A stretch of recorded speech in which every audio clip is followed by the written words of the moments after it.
Biar Raya istirahat juga dan nanti kepikiran Omnya juga. Sakit, pernikahan hingga tengah berseteru dengan adiknya. Berikut 5 fakta Ruben Onsu. Ini kerupuk ikan, Mak, bukan kerupuk warung. Tahu, kerupuk bangka, norak lo. Seorang pria diperdaya untuk menikahi istrinya yang ternyata juga seorang pria.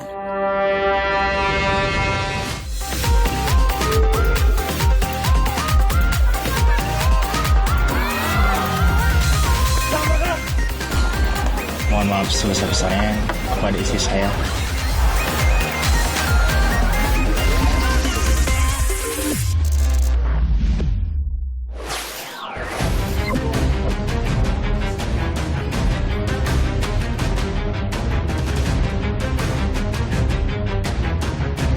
Mana pialanya ya, lihat. Kalau mau lihat mukanya Iman Gunawan baru bangun tidur tuh, lihat. Tuh. Gimana kondisi dapur, Uncle? Lakukan yang terbaik untuk orang yang selalu support dan doakan untuk mereka. Talenta Ruben Onsu di jagat hiburan memang tak perlu diragukan lagi. Ruben lalu melebarkan sayap dan terjun sebagai pebisnis. Amin. Namun siapa sangka Ruben yang tengah sakit justru berseteru dengan adiknya. Berikut 5 fakta Ruben Onsu. Sabar. Fakta 1, kehidupan pernikahan Ruben Onsu dan Sarwenda. Kala pertama bertemu, Sarwenda masih menjadi anggota girl band Cherry Bell. Ruben dan Sarwenda kerap bertemu saat mengisi acara di TV. Ada cewek gitu. Saya hostnya pada saat itu di Karnaval SCTV. Itu Narji lah. Kenalan yuk gitu. Oh, terus Tapi berlanjut? Iya, maksudnya Narji untuk ke saya kan. Oh gitu, iya oke. Kenalan gitu. Waktu itu nggak kepikiran dia mau ngapa-ngapain ya? Ya biasa aja orang cuma ngeliat itu. Ya ibaratnya bukan iseng ya, maksudnya gini. Ya udah kenalan aja. Prosesnya bisa berjalan. Ya, dia punya pacar kan pada saat itu, Wenda. Oh. Dia sama Boy William ya pada saat itu. Jadi saya juga ya santai aja. Setelah sempat ditolak 4 kali, Sarwenda akhirnya membuka hatinya untuk Ruben. Mereka pun menikah di Bali pada 22 Oktober 2013. Pernikahan Ruben dan Sarwenda semakin lengkap dengan kehadiran buah hati mereka. Sempat dituding tengah menggugat Ruben ke pengadilan negeri, namun Sarwenda membantahnya. Jadi aku tuh serba salah, aku tuh sedih banget soalnya beneran. Bentar-bentar dibilangnya nanti aku kenapa-napa sama anak aku. Terus nanti dibilangnya aku ngapain lagi. Ntar dibilangnya aku gugat lagi. Jadi semuanya aku serba salah. Gak ada apapun gugatan dari aku gak ada. Jadi kalau misalnya ada yang bilang ada, tolong tanya ke mereka. Namun Sarwenda tak menampik tengah tak tinggal di rumahnya. Aku kebetulan lagi tinggal di rumah, aku sama anak-anak lagi tinggal di rumah Aunty Wendy gitu. Jadi pulang ke rumah Aunty Wendy karena kan biar bolak-baliknya juga gampang lah. Udah berapa lama, Bun? Udah berapa lama ya kita tinggal di rumah Aunty Wendy? Udah lama. 2 bulan ya? Mau 2 bulan. Iya ya. Iya biar gampang lah gitu ya kan. Ada saudara ya tinggal di rumah saudara. 21 April lalu, Sarwenda tiba-tiba membuat akun YouTube sendiri. Sarwenda juga tak nampak lagi di 2 unggahan terakhir di akun The Onsu Family. Gue nungguin dulu dari tadi. Fakta 2, berseteru dengan Jordi Onsu. Bos nungguin. Sabar. Udahlah kalau artis gitu, mending sendiri. Ruben bahkan menyatakan mereka sudah 2 perayaan Natal tak bertemu. Ruben mengatakan ada luka hati pada dirinya atas perbuatan Jordi. Ia pun mengatakan masalah di antara mereka sudah terlanjur berlarut. Jordi tak menampik jika sudah lama tak berkomunikasi dengan Ruben. Jordi bahkan mengakui nomornya diblokir oleh Ruben. Ayah yang bilang malahan, udah nggak teguran setahun. Lah, dia yang buka ceritanya. Udah kalau gitu terusin deh sama ayah. Tapi Tanya aja sama ayah. tapi Uncle katanya di blok nih. Iya. Blok kan? Iya. Sama? sama Ayah. Oh ya? Udah berapa lama? Udah lama ya, udah setahun. Tapi WhatsAppan masih kan ketemu Kan di blog. Pakai apa kan di batin? blog. DM. Kan udah nggak temenan? Enggak. Meski putus komunikasi dengan Ruben, Jordi menegaskan masih menjaga hubungan baik dengan Sarwendah dan keponakannya.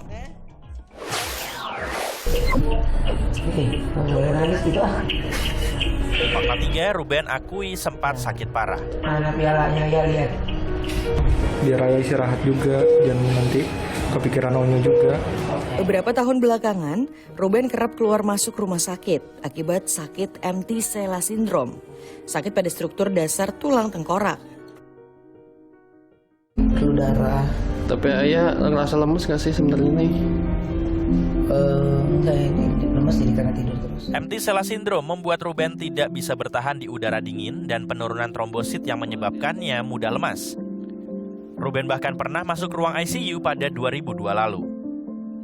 Kini Ruben belum sepenuhnya pulih, masih harus ke Singapura untuk rutin melakukan pemeriksaan termasuk cek darah.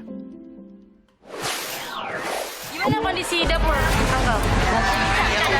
Fakta 4, berbisnis kuliner menyeretnya pada kasus hukum. Gimana ya perasaannya untuk jadi kasir hari ini?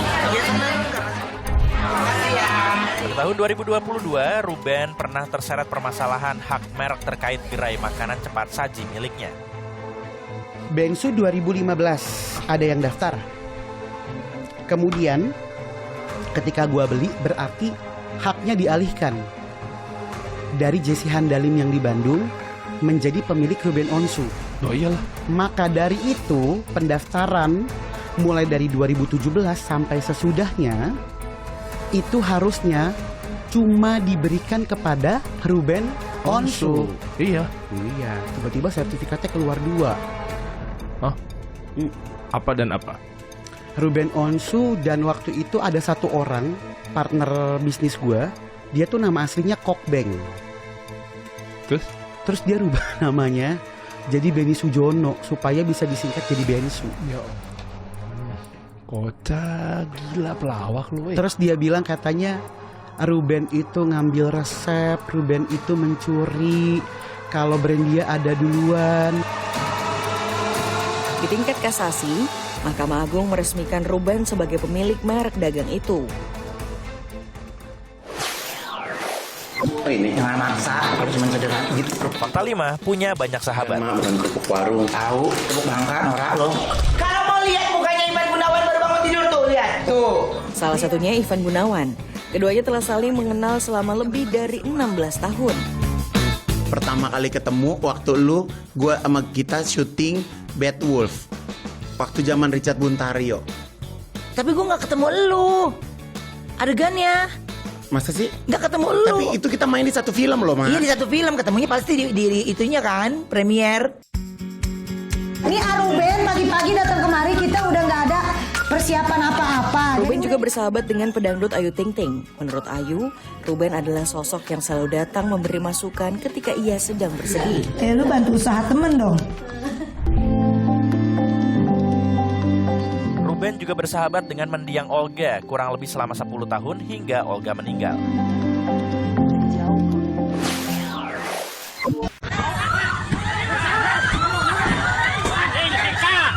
Sejumlah warga yang emosi ini merusak mobil terduga maling dengan modus ganjal ATM di SPBU Tasikmalaya yang kabur hingga ke Kabupaten Ciamis.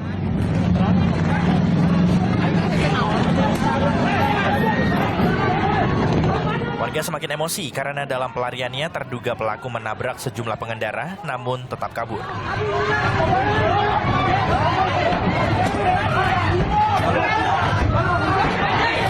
Pelaku sempat diamankan ke Polres Ciamis, namun kasusnya dilimpahkan ke Polres Tasikmalaya sesuai lokasi TKP pencurian.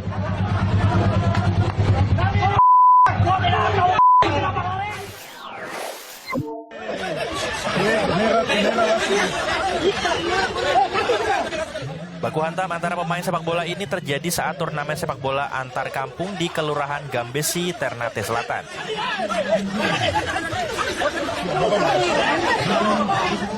Kericuan dipicu oleh benturan antara pemain, namun justru memicu emosi pemain lain yang sudah kesal dari awal pertandingan.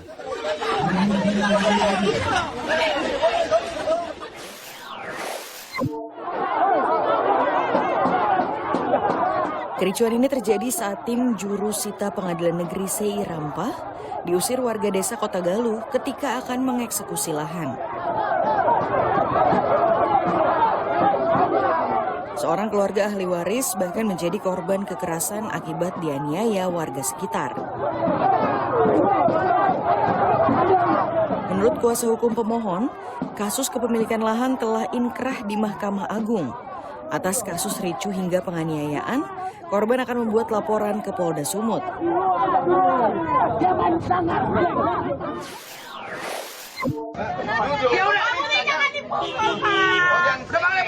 Penjamret ini berhasil ditangkap warga usai nekat putar balik akibat tasnya jatuh.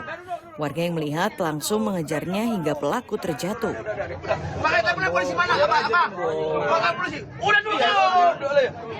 Warga makin kesal karena korban yang dijamret merupakan anak kos yang tengah menempuh pendidikan di Medan.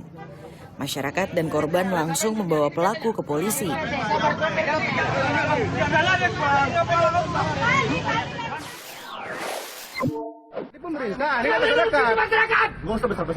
Cekcok terjadi antar petugas Dinas Perhubungan Kota Medan dengan warga Kelurahan Paya Pasir yang menolak adanya aktivitas industri dan pergudangan di wilayahnya. Menurut warga, lingkungan sekitar merupakan wilayah padat penduduk dan kawasan ruang terbuka hijau, sehingga tidak layak menjadi tempat industri dan pergudangan. Boleh ngapain? Aduh.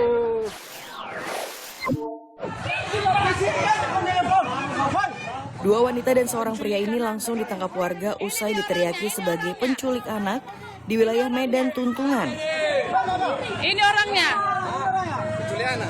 Iya, itu anaknya. Usai diamankan di Polsek Medan, barulah diketahui ketiga pelaku terkait kasus adopsi bayi ilegal. Perkara ini telah dilimpahkan ke unit PPA Polres Medan. Kantor polisi aja.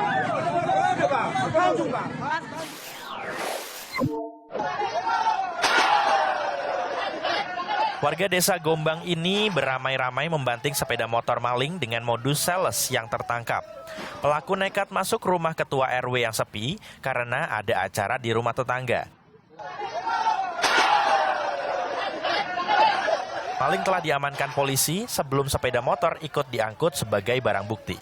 Warga terlebih dahulu membantingnya 2 kali untuk meluapkan emosi.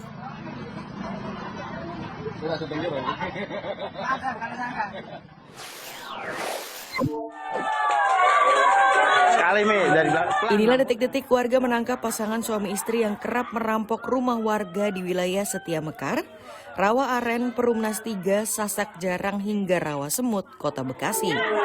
Itu mah ilmu itu mah udah anuan dia. Identitas pelaku akhirnya diketahui dari bukti CCTV yang dipasang warga di wilayah yang kerap kemalingan.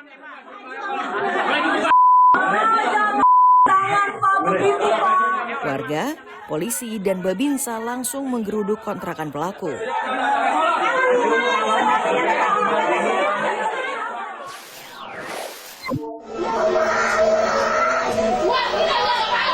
Video bocah 6 tahun yang menangis minta makan ini ramai di media sosial.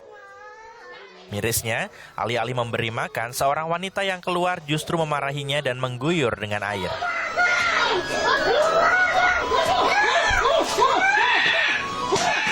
Usai Camat Bojonggede mendatangi rumah bocah ini, pengunggah video lalu menyampaikan permohonan maaf karena dianggap melanggar hukum.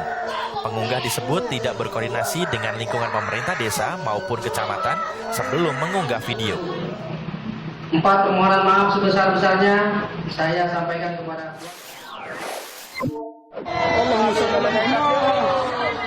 Warga desa Tembalalai histeris usai mengetahui seorang pekerja jatuh ke mesin perontok jagung.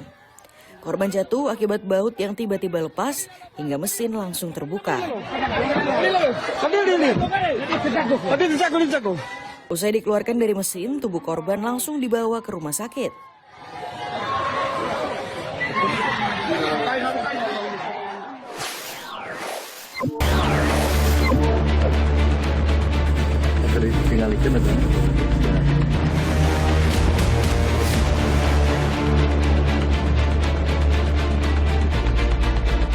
Akhirnya ada yang mengatakan, oh itu mah dia laki-laki.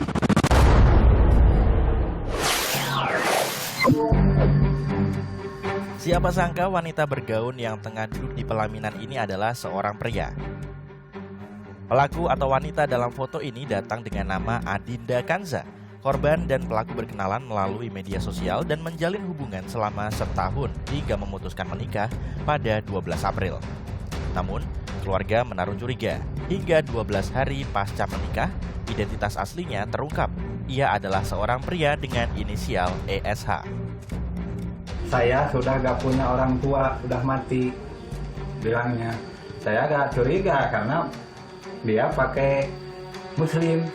Oh, pakai gamis. Pakai gamis, disadar dia. Oh, jadi sempat berhubungan yang ininya mah 2 bulan ya? 2 bulan. Soalnya gini, saya menelusuri keluarganya karena gak mungkin orang sudah gak punya ibu Rama, gak mungkin gak punya sanak famili. Akhirnya ada yang mengatakan, oh itu mah dia laki-laki. Keluarga korban sempat melaporkan kasus ini ke Polsek Naringgul, namun berujung damai. Tujuannya ini penipuan atau pemerasan terhadap keluarga korban. Untuk proses hukum itu karena mungkin ada kebijakan dari pihak korban bahwa hal tersebut tidak dilanjutkan untuk proses hukum.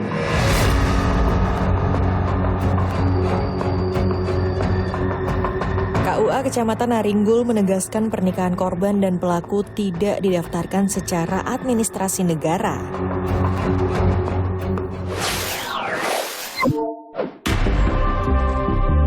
Penipuan pernikahan sesama jenis bukan kali ini saja terjadi. Baik korban pria maupun wanita juga pernah tertipu oleh pasangannya yang ternyata sesama jenis. Bahkan ada yang baru mengetahui jenis kelamin pasangannya usai 3 bulan menikah. Berikut informasinya. Desember 2023, seorang wanita nekat mengaku sebagai pria dan meminang salah satu gadis di desa Pakuwon, Cianjur.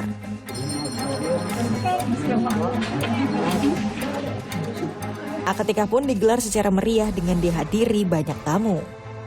Namun 3 hari setelah menikah, keluarga korban curiga akan gerak-gerik pelaku. Usai didesak keluarga wanita, pelaku mengakui bahwa dirinya adalah perempuan. Mengaku bahwa dia itu jujur, saya sudah berbohong dan manipulasi dan sudah beritikat bohong untuk mengganti status kelamin. Ayah korban sebelumnya pernah menolak menikahkan anaknya karena identitas pelaku yang tidak jelas. Bahkan Kepala KUA Sukaresmi sempat melarang pernikahan itu karena identitas yang dimiliki pelaku tidak jelas. Ada syarat dan ketentuannya harus dipenuhi dulu. Nah, akhirnya ya katanya mau di orang tuanya saja. Yang saya bilang nanti bisa berurusan nih, dipanggil begitu. Kayaknya tidak tahu orang tuanya. Saya yakin tidak tahu orang tuanya karena dia pun juga sempat konfirmasi ke sini. Ya di sini juga dikasih tahu, dia pun juga di sini ditanya identitas juga nggak ngasih gitu. Kan seharusnya kalau ke KUA itu mau daftar harus bawa identitas. Usai terbongkar, perempuan yang mengaku laki-laki pun diproses secara hukum dan dijerat dengan pasal penipuan.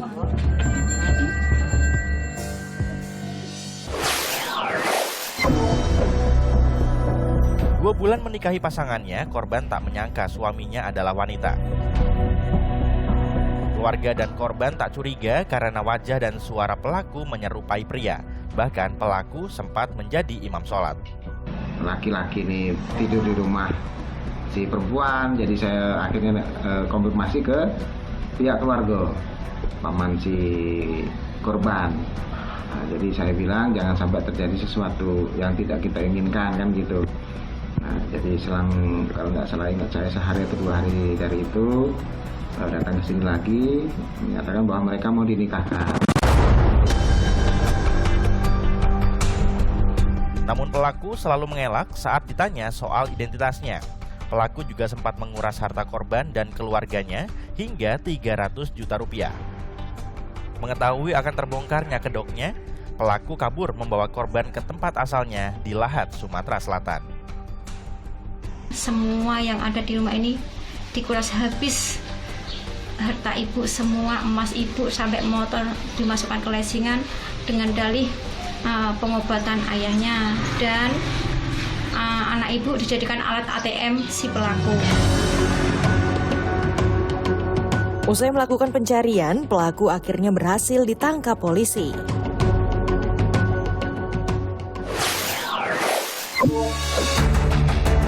Negara menetapkan prosedur alur pernikahan dan sejumlah persyaratan bagi masyarakat yang akan menikah. Pasangan nikah wajib melengkapi seluruh persyaratan pernikahan. Sedikitnya, ada 17 syarat pernikahan yang harus dipenuhi.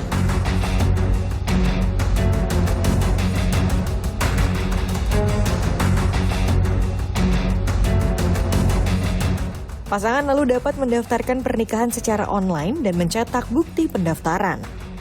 Pasangan menyerahkan dokumen persyaratan dan konfirmasi langsung ke KUA tujuan. Setelah pendaftaran diterima, pernikahan paling cepat dapat dilaksanakan 10 hari kerja. Pasangan lalu mendapat jadwal pemeriksaan nikah dan kursus calon pengantin. Dalam pemeriksaan dan kursus, calon pasangan pengantin wajib hadir dan didampingi wali. Usai pelaksanaan akad nikah, pasangan menerima buku dan kartu nikah digital. Informasi tadi mengakhiri Pop News hari ini. Jangan lupa tetap saksikan Pop News setiap hari Sabtu dan Minggu pukul 9:30 waktu Indonesia Barat. Tentunya hanya di Kompas TV. Terima kasih dan sampai jumpa.